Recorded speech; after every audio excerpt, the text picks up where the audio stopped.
Vous regardez l'émission Période d'essai qui donne la parole à celles et ceux qui écrivent le monde du travail. J'ai le plaisir de recevoir Rebecca Dicasson. Rebecca, bonjour. Bonjour Jem. Vous avez co-dirigé un ouvrage qui s'appelle Littérature, Management et Travail en 2 tomes avec Fabien de Goyser et Alain-Max Guénette. Qu'est-ce qui vous a amené à travailler sur cet ouvrage ? Bonne question. Alors, en fait, Littérature, Management et Travail, c'est le 3e volume. Avant ça, il y a eu Littérature et Management qui avait été coordonné par Fabien et Alain-Max. Et moi, j'ai rejoint l'aventure justement pour ce 3e volume. Et ce qui nous est apparu, c'est que la littérature ouvre d'autres fenêtres d'exploration du travail que, je dirais, les discours managériaux assez classiques. Avec la littérature, on a la possibilité d'explorer en finesse des situations qui peuvent être complexes, qui peuvent être difficiles à appréhender sans recul. Et ce qui nous est apparu, c'est qu'à la fois la littérature pouvait permettre de voir les dilemmes, les éléments émotionnels, affectifs, les éléments subtils qui se jouent dans le travail, et en plus pouvait permettre peut-être d'être un espace d'exploration des impensés du travail, où des éléments qui, à défaut d'être impensés, sont moins visibilisés, moins analysés par les acteurs au quotidien, aussi par une question de voilà, on est dans l'action et on n'a pas forcément cette possibilité de décentrage que nous offre la littérature. La littérature, c'est aussi la possibilité de décrire, enfin d'observer finement le réel, de le décrire avec profondeur, avec épaisseur, avec densité. Et c'est ça qui permet parfois aussi de comprendre des choses qui, peut-être, passeraient moins clairement autrement. Alors, je me permets la lecture d'un extrait de l'ouvrage. Donc, le monde du travail et l'expérience managériale se prêtent aux narrations plurielles, à la mise en récit, mais il s'avère que les dynamiques impulsées dans la création littéraire peuvent aussi être au service de la création et de la recréation du cadre organisationnel. Vous nous avez un petit peu parlé du point de vue de la littérature. Essayons d'y répondre avec la fiction. Comment est-ce que la fiction peut concrètement aujourd'hui aider les organisations soit à se transformer, soit à se réinventer pour rester le plus fidèle possible à l'expression que vous utilisez? Oui, alors je pense que la réponse elle est à différents niveaux. La première des choses, c'est que la littérature nous permet un décentrage, ou la fiction nous permet un décentrage, et nous permet d'explorer finalement des sujets qui sont là, qui sont présents dans les organisations, mais peut-être d'une façon, entre guillemets, sécure. C'est-à-dire qu'on peut parler peut-être de violence organisationnelle ou de leadership défaillant par le prisme de la fiction, plutôt que de décrire réellement une situation concrète dans l'organisation en question. Donc ça, c'est un élément qui apparaît avec la fiction. L'autre élément, c'est aussi que la fiction, c'est déployer l'imagination, déployer les imaginaires, et peut-être aussi développer des réponses créatives à des problèmes ou des problématiques de gestion, de management, de travail qui se posent dans les organisations. Un élément qui est mentionné par mon collègue Fabien de Goyser dans l'ouverture au tome 1, c'est la littérature comme intensification de la réalité, intensification du réel. C'est en fait le fait que beaucoup de choses deviennent lissées, deviennent je ne vais pas dire sans nuance, mais en tout cas, il y a une forme de simplification de la réalité, de simplification de la description des faits, et la fiction peut nous amener à ce décentrage, ce pas de côté, pour apporter justement une autre manière de voir les choses, et à défaut de transformer directement le cadre, peut-être d'y contribuer indirectement. Alors, Amélie Seignour, qui est une des contributrices dans l'ouvrage, elle convoque Michel Houellebecq et Nicolas Mathieu pour interroger ce qu'elle appelle le travail insensé des cols blancs. Est-ce que vous pouvez nous en dire plus ? Oui, alors absolument, je reprends juste l'extrait. Donc, insensé, c'est vraiment qui n'a pas de sens. Donc ça, c'est le point clé de son analyse. Ce qui ressort chez elle, c'est cette réflexion sur les facteurs intrinsèque de ce qui fait sens au travail ou de ce qui ne fait pas sens au travail. Et parmi les éléments qu'elle pointe, il y a notamment le fait que finalement, on a tendance à peut-être faire un travail important, peut-être faire un travail intellectuellement stimulant, mais qui n'a pas forcément de sens, en tout cas pas autant de sens que ce qu'on voudrait. Et c'est dans cette absence de sens que se trouvent des moments de fragilité, des moments de souffrance. Donc c'est vraiment cet aspect-là qu'elle mettait en avant. Donc j'essayais juste de reprendre l'extrait. Donc il y a cette idée de comédie humaine du monde du travail contemporain, parce qu'en fait on a deux romanciers qui sont mis en regard, hein, pas les mêmes époques, mais c'est vraiment cette idée-là, c'est la question du sens au travail et comment le management contemporain peut finalement redonner du sens à ce travail qui est devenu insensé. Alors, vous l'avez dit, on est face à deux auteurs, donc Michel Houellebecq et Nicolas Mathieu, qui ont cette approche, comme vous dites, de comédie humaine. Est-ce que c'est fréquent dans la fiction que le travail soit abordé, dans la fiction littéraire, j'entends ? Il est fréquemment abordé. Alors après, j'ai pas fait des statistiques, mais vous prenez Zola, Germinal, on nous parle du travail minier. Vous prenez les Rougon-Macquart, c'est le cas. Vous allez trouver beaucoup d'ouvrages dans lesquels on aura un personnage qui aura un travail. Alors ce sera peut-être pas l'élément central de l'ouvrage, mais ça contribuera au paysage dans lequel l'ouvrage va se déployer. On va changer complètement d'univers. Ouais. On va passer à Bilbo le Hobbit, qui propose une lecture assez inattendue finalement du leadership, qui est fondée sur le doute, la vulnérabilité, mais aussi une prise de risque, mais mesurée. Qu'est-ce que cette figure de héros, donc qu'est-ce que Bilbo, malgré lui, peut-être un peu, dit de notre manière de penser la responsabilité et d'accepter l'incertitude dans les organisations? Je crois que ce qui est intéressant avec le personnage de Bilbo, c'est qu'il est un peu à rebours des idées préconçues qu'on a du leadership. Alors le leadership, c'est un mot valise, on l'a un peu à toutes les sauces. On a le leadership servant, on a le leadership éthique. Mais en fait, l'image première qui nous vient quand on a cette figure du leader, c'est quelqu'un qui est charismatique, quelqu'un qui guide finalement vers une voie, dans un chemin, et qui finalement fait pas forcément d'erreur. Et ce qui est intéressant dans le personnage de Bilbo, c'est que il a des doutes, il y a des zones d'incertitude, il y a des erreurs, il y a une forme de vulnérabilité qui s'exprime chez lui. Et je crois qu'à travers ça, on a l'idée que la vulnérabilité, l'incertitude, le doute, eh bien, ça fait partie de ce que ça peut être qu'un bon leader. C'est de pouvoir prendre en compte ces différents éléments et de refaçonner finalement la définition de ce que peut être la responsabilité, avec les doutes, avec la vulnérabilité. On rechange encore une fois d'univers et c'est ce qui est merveilleux avec la fiction. On va parler de Kafka, oui, qui apparaît comme un auteur incontournable quand il s'agit de parler de l'absurdité organisationnelle. On peut penser au procès, mais aussi à beaucoup de ses ouvrages. Alors, Kafka, il est incontournable au point d'être mobilisé dans plusieurs contributions. Dans l'ouvrage, il faut le souligner. Pourquoi est-ce que les récits de Kafka, si on garde cette perspective travail, pourquoi ces ouvrages continuent de nous parler? Alors, Kafka, il est mobilisé donc dans le tome 1 par Mohamed Bayad et puis dans le tome 2 par Lorena Bezerra Matos de Souza. Et en fait, ce qui est intéressant, c'est que, par exemple, Mohamed Bayad, il va nous parler de la violence organisationnelle. Il va montrer comment Weber décrit cette cage de fer de la bureaucratie et de la violence organisationnelle et comment Kafka va en montrer l'intérieur, va en montrer les dimensions peut-être moins visibles, présentes tout en étant absentes, tout un tas d'éléments qui sont difficiles à saisir parce qu'ils sont subtils, parce qu'ils se nichent dans un certain nombre, je dirais, de recoins organisationnels. Et c'est ça qui est aussi intéressant chez Kafka. Lorena nous parle vraiment de la question de l'absurdité, la perte de sens au travail. C'est finalement pas uniquement de dire il y a tel phénomène, mais comment les acteurs vivent ces phénomènes.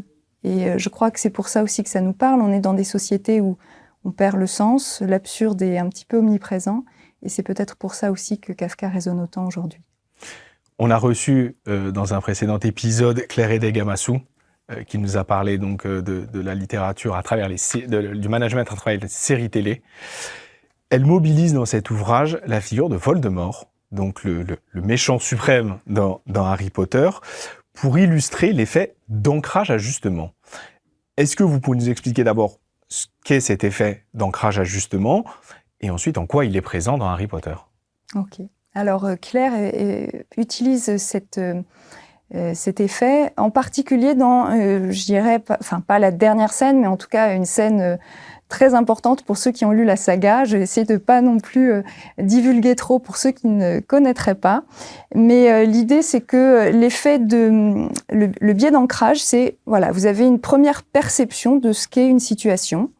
Et cette première perception, cette ancre, va influencer la manière dont vous allez prendre vos décisions par la suite, la manière dont vous allez analyser d'autres artefacts par la suite. Et ce qui se passe, c'est que théoriquement, on devrait s'ajuster. On devrait s'ajuster en fonction des nouvelles informations qui se présentent à nous. Et avec ce biais d'ancrage-ajustement, on ne s'ajuste pas suffisamment. Donc c'est ce qu'elle nous décrit extrêmement bien. Elle nous explique que donc Voldemort reste ancré sur la première analyse qu'il a de la situation en lien avec la prophétie. Je suis désolée, je dévoile forcément des éléments. Mais en fait, à mesure que Harry va lui expliquer d'autres éléments qui seraient à prendre en compte dans le processus de décision et avec une issue quand même importante, parce que c'est littéralement la vie ou la mort, eh bien, Voldemort, lui, reste ancré sur ce qu'il pense qui est la bonne perception et ne revisite pas sa vision des choses et sa prise de décision en fonction de ce que Harry lui partage.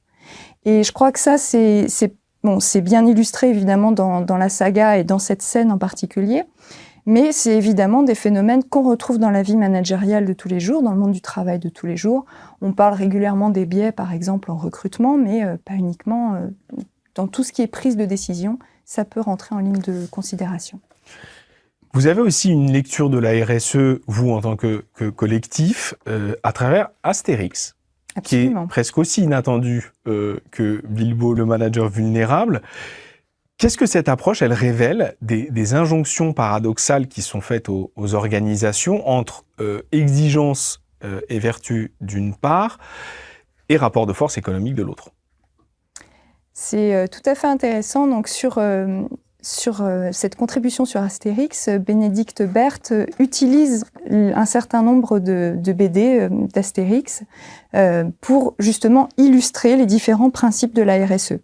Les éléments de gouvernance, les éléments, par exemple, de consommation responsable ou durable, les circuits courts, etc. Et ce qu'elle nous montre, c'est aussi toute cette tension qu'il y a entre ce que devrait être la RSE, ce qu'elle est réellement, ce décalage entre les grandes phrases, les grands dialogues et les éléments très concrets qu'il y a derrière.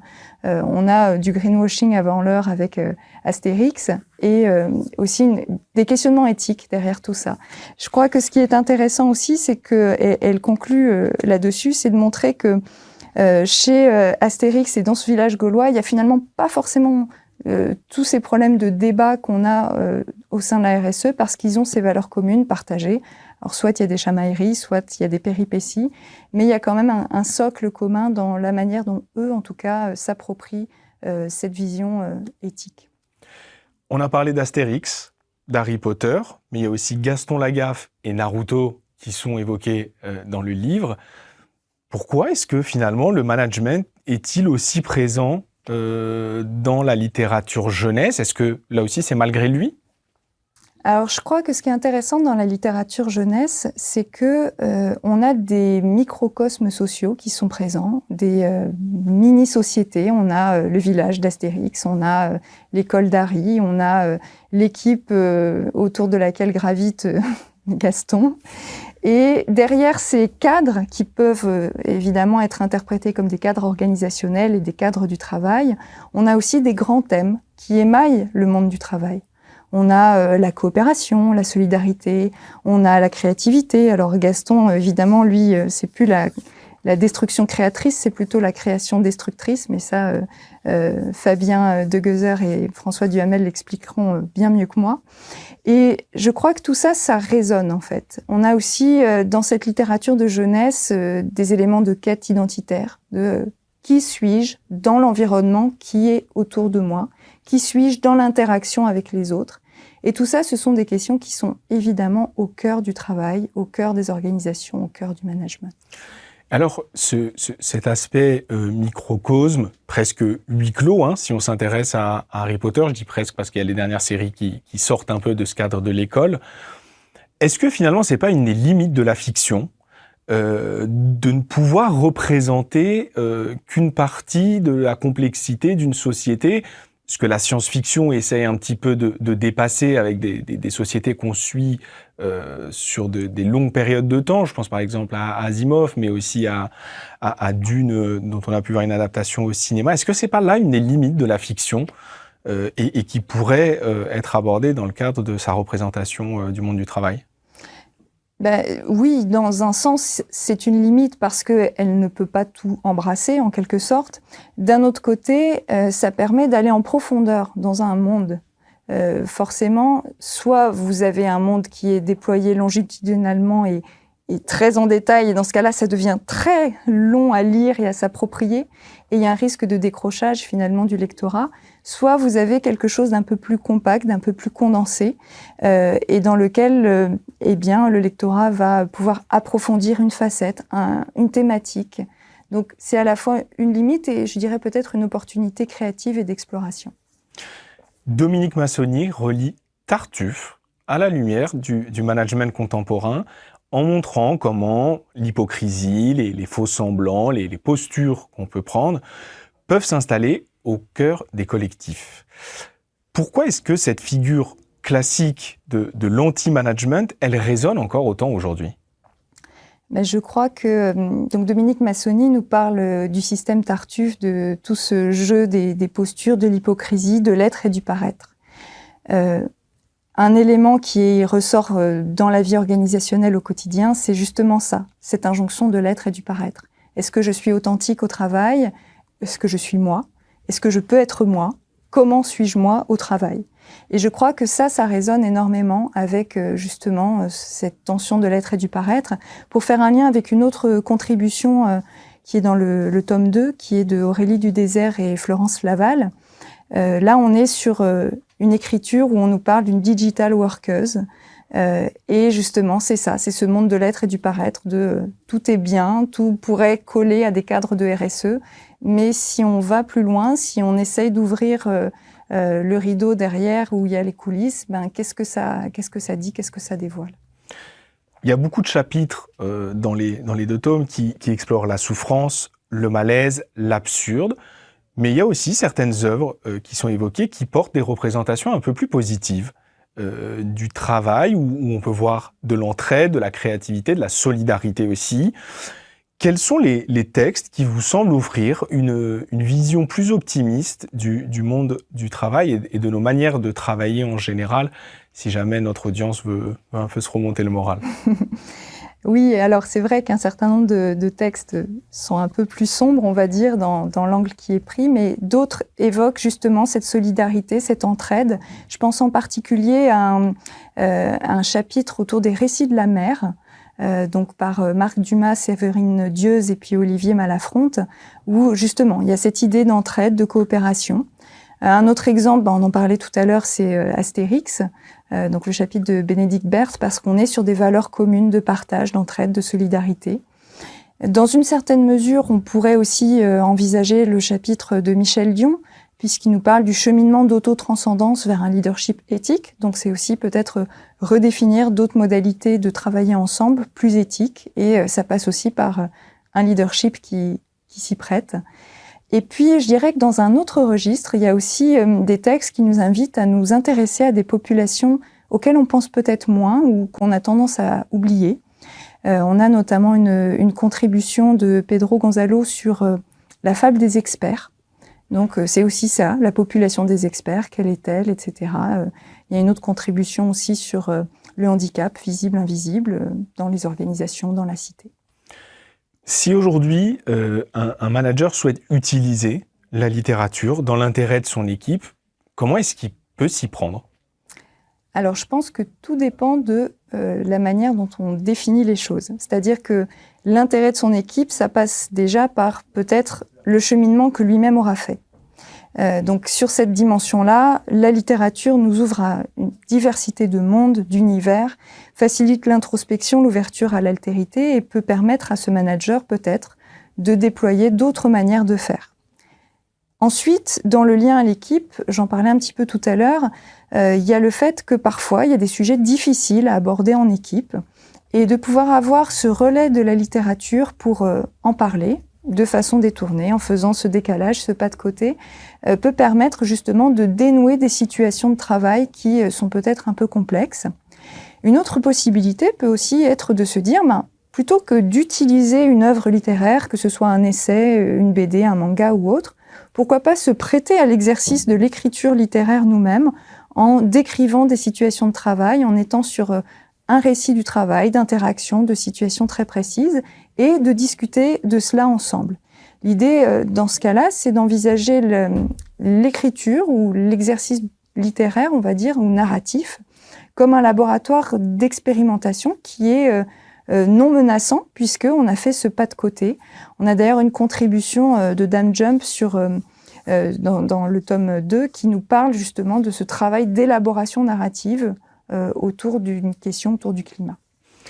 Quels sont les retours que vous avez eus sur cet ouvrage, que ce soit de la part d'acteurs du monde du travail qui y sont déjà insérés, des étudiants, ou alors d'un public, entre guillemets, plus civil, qui est là un peu par hasard?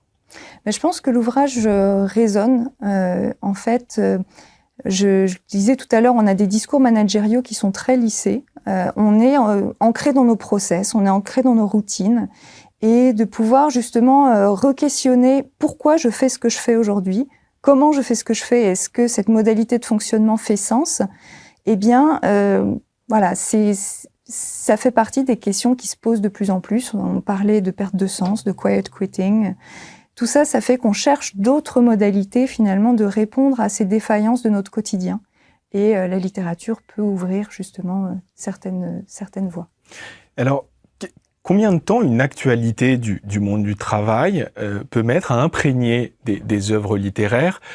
Voilà, ces dernières années, on a vu se multiplier la science-fiction environnementale. Là, on parle beaucoup de sens au travail ou de cette non-volonté plutôt de manager. Les gens ne veulent plus manager aujourd'hui, en tout cas pour la plupart. Combien de temps ça prend à se ressentir dans la littérature? Tout dépend de quelle littérature on envisage. Parce que forcément, si on a des textes un peu plus anciens, ils vont rendre compte d'une époque, ils vont avoir cet ancrage socio-culturel d'une époque donnée, mais qui parfois entre en résonance très forte avec les questionnements actuels. Donc, je ne sais pas si c'est toujours le fait que le sujet d'actualité va ensuite être mis en mots, ou est-ce que c'est parfois le fait que cette actualité va résonner avec des textes qui ont déjà été mis en mots par le passé? Il y a sans doute un petit peu des deux. Moi, je trouve qu'il y a quand même beaucoup de récits du travail qui émergent ces dernières années, notamment dans le secteur de la santé. On voit pas mal de textes. Je pense Erwan Fleischer, par exemple, a écrit le journal d'un chirurgien du cœur. Vous avez voilà, plusieurs ouvrages de ce type. Jean-Michel Frixon, qui fait l'objet d'un chapitre par Jocelyne Barrault et Grégoire Bouville aussi, nous parle de son travail, son expérience d'ouvrier.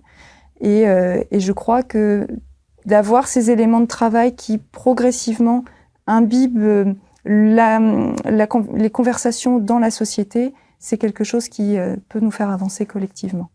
Alors, quelles sont, vous, les fictions qui vous ont le plus marqué sur ce sujet du management et du travail?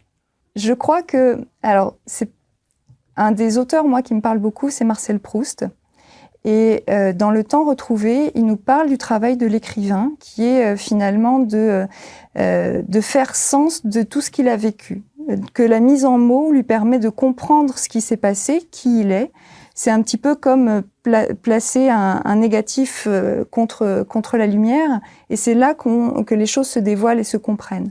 Donc sans forcément être une description d'un travail de manager, je crois que ce type de texte nous ouvre à la réflexivité qui doit vraiment être centrale au travail du manager. On l'a vu jusqu'à maintenant, l'usage de la fiction pour penser le travail est stimulant. Est-ce que là aussi, il n'y a pas des limites dans l'emploi qu'on peut faire de la littérature dans cette optique de s'adapter du point de vue organisationnel? Oui, absolument. Alors, je pense qu'il y a des limites, on va dire, alors je ne sais pas si mineur est le bon terme, mais en tout cas des limites relativement gérables, notamment l'anachronisme ou bien le fait de trop s'identifier à un personnage et d'en oublier qu'en fait, il s'agit d'une œuvre de fiction. Mais à côté de ça, je crois que la plus grande limite, c'est de vouloir faire dire à un texte qu'il n'a jamais dit, et du coup de vouloir peut-être décaler le sens initial, l'instrumentation ou l'instrumentalisation qu'on va vouloir en faire, se dire finalement la littérature c'est un livre, c'est un outil, je l'applique, et je crois que ça on va à l'encontre de ce que devrait être l'utilisation de la littérature en lien avec le travail et le management.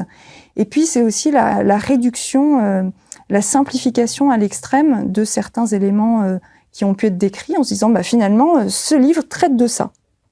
Oui, mais peut-être qu'il traite du paradoxe de tel sujet, mais peut-être qu'il ne traite pas que de ça, et on risque de perdre toute l'épaisseur, la densité de l'ouvrage qui fait justement qu'elle nous ouvre de nouvelles perspectives. Rebecca, est-ce que vous pouvez nous conseiller 3 ouvrages pour prolonger la réflexion ? Pour faire le lien avec les récits du travail dont je parlais tout à l'heure, je pense à l'ouvrage de Studs Terkel, Working. Donc c'est sur l'histoire orale des travailleurs américains dans les années 60-70. Ça va du fossoyeur à l'accordeur de piano au comédien, au comptable. Donc c'est vraiment envisager le travail dans toute sa diversité. Le deuxième ouvrage qui me vient, c'est justement celui de Jean-Michel Frixon, Michelin matricule F 276710. Et là, ce que je trouve intéressant dans cet ouvrage, c'est qu'on a un travailleur qui a été dans l'usine ouvrier pendant 43 ans, qui devient un auteur. Et au-delà de devenir un auteur, il inspire les managers actuels et à venir sur finalement qu'est-ce que le travail nous fait, et qu'est-ce qu'un bon manager est. Et donc le troisième ouvrage, vous parlez tout à l'heure de fiction, science-fiction. C'est un ouvrage qui s'appelle No Mode de Lucien Lamy, publié à Forgotten Dreams en 2025, et qui est une vision utopique, dystopique du réel, et qui implique aussi la question de la place du travail dans nos sociétés. Devons-nous travailler? Pouvons-nous ne pas travailler? Bon, en tout cas, nous, notre travail s'achève maintenant, Rebecca. Merci beaucoup d'avoir répondu à mon invitation. Merci. Littérature, management et travail, c'est disponible chez L'Harmattan en 2 tomes. Quant à moi, je vous dis à très bientôt pour un nouvel épisode de Période d'essai.